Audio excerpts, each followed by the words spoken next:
So I'm at my desk, I'm checking my emails, scanning through them, sending some out. It seems like every few emails I get these surveys. And these surveys are not short. Click on a link here, it'll only take 10 or 12 minutes for you to fill it out. Have you ever received those? Why are they sending them? Why do they want so much information? Well, inevitably, there's someone on the team that there's some things they want to get from their customers. And then there's some other people, they want something from their customers. Inevitably, a committee gets together and they send out this long survey that nobody wants to fill out and that doesn't give the most important insight. YouTube friends, today I'm going to talk about something that is very useful, very simple, and very insightful that will help you gain insights into how your business is performing. It's called the Net Promoter Score. So stay tuned for that.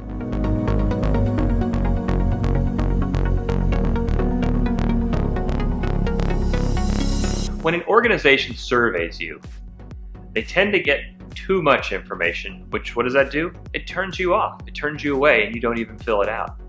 With the Net Promoter Score, it's very simple. First, there's one number to assess how well you're doing. And there's one question that you ask. And in this video, I'm going to walk you through those pieces and how it all works together. First, what is that one number? Well, that one number tells you at a glance, is your business going to continue to grow? What is that trajectory? Or is it starting to head downhill? Is it starting to fail? The Net Promoter Score measures customer experience and predicts business growth. It's a single number that reflects your customers' attitudes towards your organization. First, let's break down the three types of people, types of contributors that go into the Net Promoter Score. The first one you have, well, they're promoters. A promoter loves your brand. A promoter can't wait for your next offer. A promoter will happily talk about your brand to others. Next, detractors. Detractors are those that, when given the chance, will likely speak poorly about your brand. Detractors are those that, given a cheaper solution, will jump ship. You can't count on detractors to grow your brand. And the third group, well, they're neutral. They can be shifted either way. A positive experience could make them promoters. A negative experience could make them detractors. These three categories are used to determine how your organization as a whole is viewed in the eyes of your customers. It all starts with one question. On a scale from 1 to 10, how likely are you to recommend our company to your friends, your family, or your business acquaintances? One question, scale from 1 to 10. If it's a 9 or a 10, well, that's a promoter.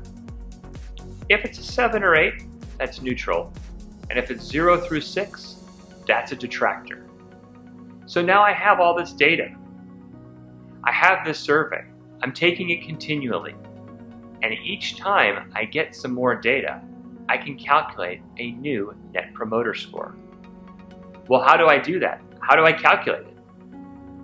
It's not some complicated formula. It's very simple math. Simply subtract the percentage of detractors from the percentage of promoters. Yes, it's that simple. Subtract the percentage of detractors from the percentage of promoters. So let's work this out. How would that work? If everyone was a detractor, I would have a minus 100. If everyone was a promoter, I'd have 100. So the Net Promoter Score is a scale from minus 100 to 100. If the Net Promoter Score is below 0, you have more detractors than promoters.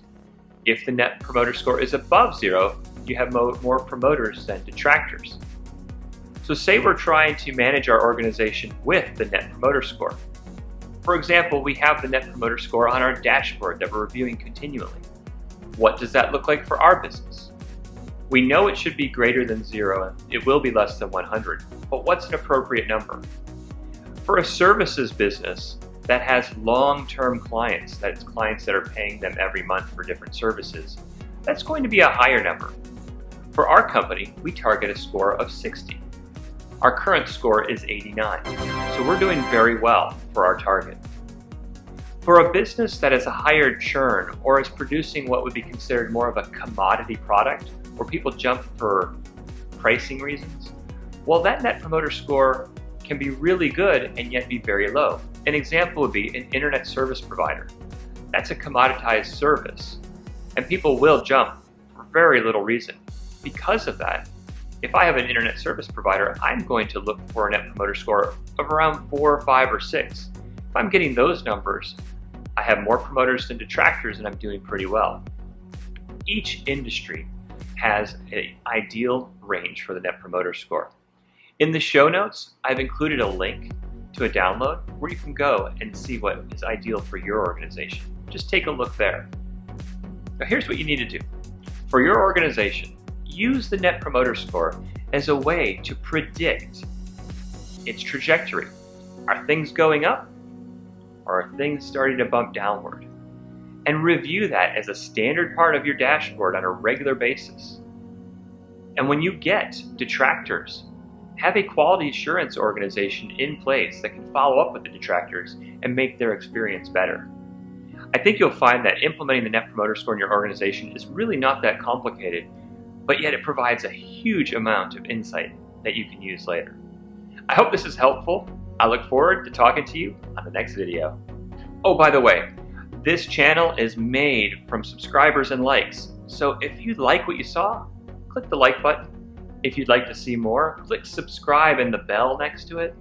And I would love to hear about your thoughts on the Net Promoter Score or ideas for other things that we can talk about on this video. So please give me your comments below.